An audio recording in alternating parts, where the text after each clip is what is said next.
So I was thinking a little bit about old Chris Chan over the weekend, and I don't want to belabor the Chris Chan content on this channel too much, but it was something I was thinking about, so I figured I'd throw it out there and see what you guys think. So there's a thread on Kiwi Farms or at least there used to be. Haven't really scoured Kiwi Farms in a while, but there used to be a thread on there called "Do you feel sorry for Chris Chan?"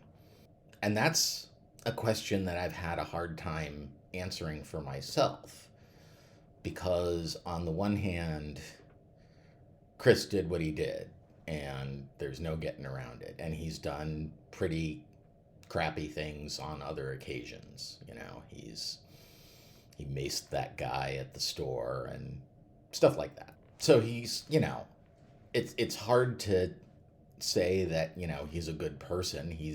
I don't think he is. At least I wouldn't want to associate with him. However, there's something else that kind of stands out when I think about Chris. And when I look back over Christory, one of the common themes that people seem to always bring up is that Chris never learns from his mistakes. That, like, he did not learn anything from any of the trolls that helped him not buy into the trolling the next time the trolls came out. And that's a little weird when you think about how people process their experiences.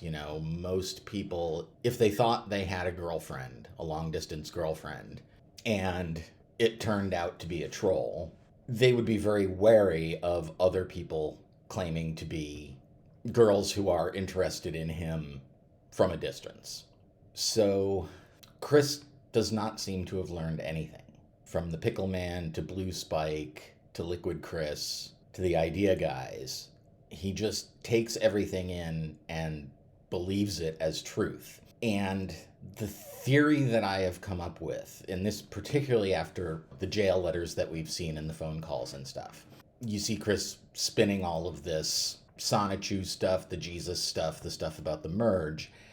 And what strikes me there is that I think that Chris knows that he made this stuff up, but I also think he believes in it. One of the questions that pops up is Chris trying to lay the groundwork for an insanity defense? And everybody has said, no, insanity defense never works. There's no way his lawyer would be letting him do that.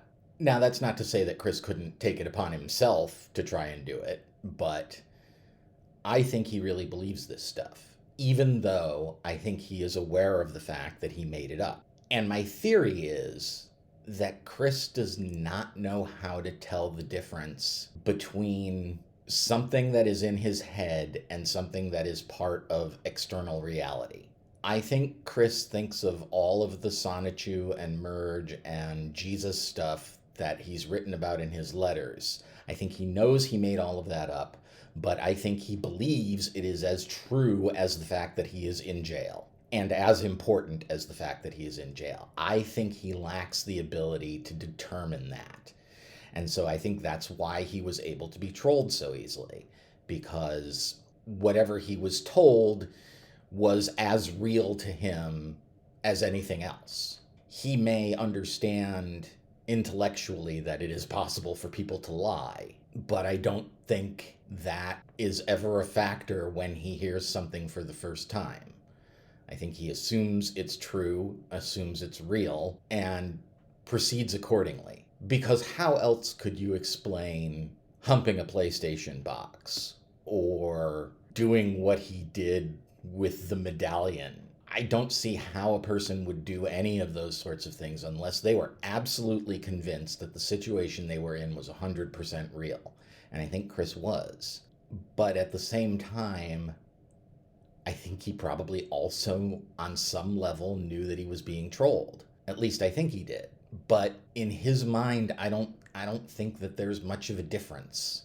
And I've never heard of this sort of thing before. Like, I've heard that if you're, say, schizophrenic, or if you are using psychedelics, that the line between what you think and reality can blur. In schizophrenia, it's involuntary, and with psychedelics, it's presumably voluntary. But even then, you know the difference. You just You're more suggestible. I think Chris is all the way in that direction. I think he's on 10 in terms of the thoughts in his head blending with reality. And that's the sort of entry point into the way in which that I feel sorry for Chris. Everybody in Chris's life, apart from a few people when he was young and his parents, have been fake. All of those people have been trolls. All of them have been lying to him. And that's how he's grown up, with everybody in his life being an imposter, except for a very few people. And I think that's sad. I don't know to the extent that this would mitigate what he did to his mom. I don't think much of anything mitigates that too much. But his mom at that point is really the only real person in his life. And I don't know what you do with that. So, anyway, it leaves me feeling kind of unsatisfied in every way just because what he did was terrible and he deserves to be in jail for it. But he's also coming at life with a very difficult handicap. And I'm not talking about his autism, I'm talking about this inability to evaluate the reality of something, to weight things in terms of how real they are, which is something that we all do subconsciously. And I don't think it happens for Chris. So that's how I feel sorry for Chris, because he lacks that ability. And I think it's got to be very painful to go through your life finding out that person after person, friend after friend, love interest after love interest are all fake people. Smokey's been promising to dive into the Casey's father call. And while I agree that there is humor in that, I also feel kind of bad because you can really tell that Chris believes that that is Casey's father and he's trying very hard to impress him.